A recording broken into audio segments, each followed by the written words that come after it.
Hello' everyone এই ভিডিঅ'ত লৈ আহিছোঁ হায়াৰ ছেকেণ্ডেৰী ফাইনেল এক্সাম 2026 বৰ্ষৰ ইতিমধ্যে হৈ যোৱা জিঅ'গ্ৰাফিৰ কুৱেশ্যন পেপাৰখন ইয়াত থকা MCQখিনি আৰু লগতে শ্বৰ্ট কুৱেশ্যনসমূহ সমাধান কৰিম। ভিডিঅ'টো প্ৰথমৰ পৰা শেষলৈকে চাবা। প্ৰথমবাৰৰ বাবে চেনেললৈ আহিলে চেনেলটো ছাবস্ক্ৰাইব কৰি ল'বা।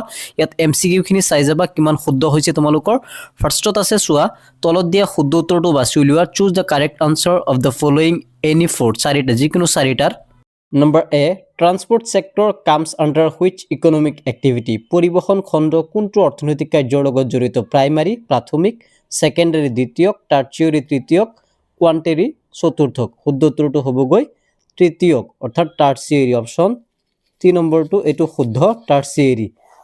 নেক্সট আগবাঢ়িছোঁ, তলক which one of the following country has the highest sex ratio' in the world. তলৰ কোনখন দেশত পৃথিৱীৰ ভিতৰত আটাইতকৈ লিংগ অনুপাত আছে? আটাইতকৈ বেছি লিংগ অনুপাত থকা দেশখন হৈছে লাটভিয়া। অপশ্যন 1 লাটভিয়াত আটাইতকৈ বেছি কি আছে? লিংগ অনুপাত আছে।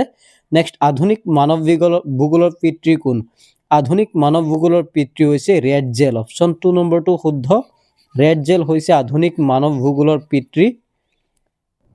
নেক্সট, নিম্নলিখিত ভাৰতৰ নগৰসমূহৰ ভিতৰত কোনখন পৌৰাণিক নগৰ? আটাইতকৈ পৌৰাণিক নগৰ হৈছে বাৰাণসী, অৰ্থাৎ বাৰাণসী হৈছে আটাইতকৈ পৌৰাণিক নগৰ। Next, who prepared the human development report. মানৱ বিকাশৰ প্ৰতিবেদন কোনে প্ৰস্তুত কৰে? অপশ্যনসমূহ চোৱা, WHO, ইউনেস্কো, UNDP, ILO। শুদ্ধ উত্তৰটো হৈছে UNDP, United Nation Development Programme. তাৰপিছত F নম্বৰলৈ আগবাঢ়িছোঁ, তলৰ কোনখন ৰাষ্ট্ৰ মানৱ সম্পদ উন্নয়নৰ সূচকাংকত প্ৰথম?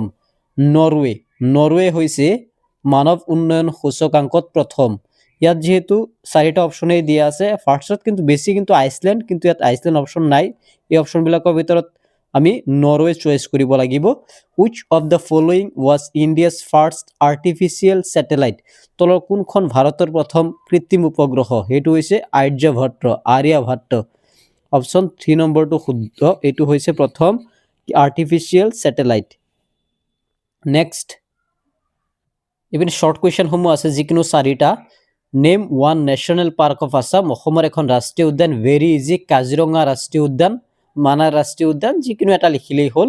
Give an example of a fine good grain. এটা মসৃণ অন্ন শস্যৰ উদাহৰণ দিয়া, চাউল, গম। Next, what is the name of transcontinental railway of Russia. Russia মহাদেশৰ মহাদেশভেদী ৰেলপথখনৰ নাম কি? সেইটো হৈছে ট্ৰান্স চাইবেৰিয়ান ৰেলৱে। তাৰপিছত নেক্সট কুৱেশ্যনটো হৈছে, give a characteristics of rural settlement. গ্ৰাম্য বসতিৰ এটা বৈশিষ্ট্য।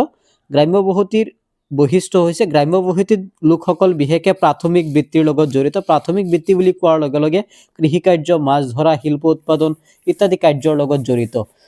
অসমৰ এখন পৌৰাণিক চহৰৰ উদাহৰণ দিব লাগে। অসমৰ এখন পৌৰাণিক চহৰ হৈছে, পুৰণি চহৰ হৈছে গুৱাহাটী। গুৱাহাটী হৈছে অসমৰ এখন পৌৰাণিক চহৰ। নেক্সট, গ্ৰাম্য অঞ্চলৰ পৰা চহৰমুখী প্ৰব্ৰজন সৃষ্টি কৰা এটা বিকৰ্ষী কাৰকৰ উদাহৰণ। গাঁও অঞ্চলৰ পৰা চহৰ অঞ্চললৈ মানুহে বিভিন্ন উদ্দেশ্যে যায়। তাৰ ভিতৰত উন্নত শিক্ষাৰ কাৰণে যায়, স্বাস্থ্যৰ কাৰণে যায়, বা বহুত মানুহ নিবনুৱা হৈ থাকে গাঁও অঞ্চলত, চহৰ অঞ্চলত যোৱা দেখা পোৱা যায়। কোনখন দেশে কফি উৎপাদনৰ ক্ষেত্ৰত শীৰ্ষ স্থান দখল কৰি আছে? ব্ৰাজিল। তাৰপিছত এইপিনে আনচাৰ এনি ব্ৰিফ, 10টা কুৱেশ্যনৰ আনচাৰ কৰিব লাগে। ফাৰ্ষ্টত আছে উদ্যোগ স্থাপনৰ প্ৰভাৱ বিস্তাৰকাৰী যিকোনো দুটা কাৰক উল্লেখ কৰিব লাগে। নেক্সট আছে ভাৰতৰ যিকোনো দুটা উদ্যোগ বলয়ৰ নাম উল্লেখ কৰিব লাগে। জনসংখ্যা বৃদ্ধিৰ দুটা মুখ্য কাৰণ উল্লেখ কৰিব লাগে। অসমৰ দুটা তেল শোধনাগাৰৰ নাম। খুচুৰা ব্যৱসায় সেৱা কি? নেক্সট, নব্য নিৰ্ণয়বাদ বুলিলে কি বুজায়?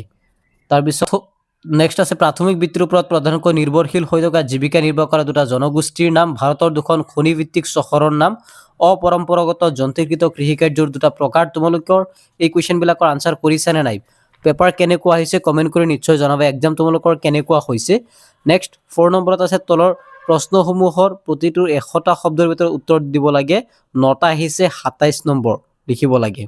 যিকোনো 9টা লিখিব লাগে। সম্পদ আৰু উন্নয়নৰ ধাৰণা, কমন কুৱেশ্যন, ইজি কুৱেশ্যন। আকাশী পথ ব্যৱস্থাৰ সুবিধা আৰু অসুবিধা লিখা। মোৰ মতে কুৱেশ্যন পেপাৰখন কিন্তু বেছি জটিল হোৱা নাই। তোমালোকৰ বাৰু এক্সাম কেনেকুৱা হৈছে? পৰিকল্পিত জনবসতি বুলিলে কি বুজা? অপৰম্পৰাগত শক্তিৰ উৎসসমূহ বুলিলে কি বুজা? বয়স লিংগ পিৰামিডৰ তাৎপৰ্য। গণসংযোগ ব্যৱস্থা বুলিলে কি বুজায়? আন্তৰ্জাতিক বাণিজ্যৰ বিভিন্ন প্ৰকাৰসমূহ উল্লেখ কৰিব লাগে। নেক্সট এইপিনে চোৱা ভাৰহীন উদ্যোগৰ বিষয়ে এটা ব্যাখ্যামূলক টোকা তৃতীয় বৃত্তি হিচাপে পৰ্যটনৰ গুৰুত্ব মাটি প্ৰদূষণৰ কাৰক ভেৰি ইজি অসমৰ নদীতন্ত্ৰৰ বিষয়ে এটি টোকা বায়ু প্ৰদূষণৰ মুখ্য কাৰণ আৰু ফলাফল লিখিব লাগে তাৰপিছত এইপিনে আহিছে যিকোনো তিনিটা প্ৰশ্নৰ উত্তৰ right about 5 sea ports located in the eastern coast of India ভাৰতৰ পূব উপকূলত থকা 5টা সাগৰীয় বন্দৰৰ বিষয়ে লিখিব লাগে কাৰ্যভিত্তিক নগৰৰ শ্ৰেণী বিভাজন কৰি প্ৰতিটো বিভাগৰ উদাহৰণ দিব লাগে অসমৰ বাঁহ-বেতৰ উদ্যোগৰ বৈশিষ্ট্য আৰু সম্ভাৱনাসমূহ পৰ্যালোচনা কৰিব লাগে এইপিনে আমি আগবাঢ়িছো